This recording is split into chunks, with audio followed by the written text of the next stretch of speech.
asking students to write a letter that matters. When you discover an issue that your heart tells you is not fair, and you want to do something about it, write a letter. It could be child labor. It could be we don't have enough basketball courts in our city. No issue too big, no issue too small. When you come up against injustice, stand up against it. How did all of this start? Well, it all started with Iqbal. Who was Iqbal? Well, Iqbal is a human rights hero. And when Iqbal walked into the room, everyone was stunned. He was so tiny.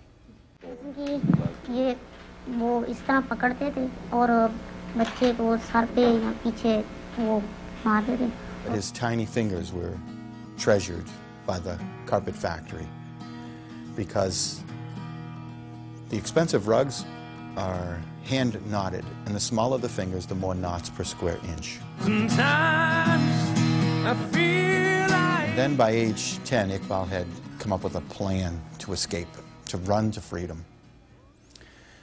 He did. Iqbal enabled 3,000 boys his age or younger to run to freedom. Iqbal was coming to the United States to receive this award, and when they asked Iqbal, well, what do you want to do when you're in the United States? He said, I want to go to school. I used to dream that I was in school. They were totally absorbed, and it was as if they had come face to face with Oliver Twist. He ended with a message of hope, that children can change this, that adults may be content to accept the status quo, that there'll always be poor children, that there'll always be poverty, that there'll always be exploitation. But children won't accept that.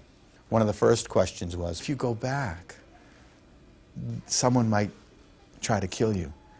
And he said, I miss my mother, so I want to go home.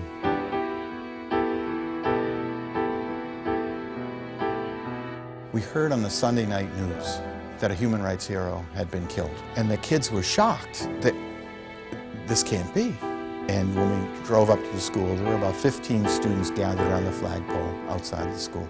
I asked the students right away, like, what made you come here? Like, what is it? And they said, we promised him we'd help. And we don't break a promise. Passed out paper, asked everybody to write down, how should we respond to the murder of Iqbal Masih? Started to read them out. You know, we should write more letters, no applause. We should continue the petition drive, a smattering of applause. We should build a school in Pakistan in his honor. That was the third paper. And students just like sat up and looked at, that's it, that's it. And I thought, and by the next May, 12 months later, the students had raised over $100,000. The kids knew how to raise money. Determined to do their part on behalf of human rights. Some data, give me some statistics. How many boys and girls can read in Rwanda? 76% of males. The life expectancy for girls is 45. Each year in September, when the new students come in and they walk in after school, who do you think we're going to help this year, Mr. Adams?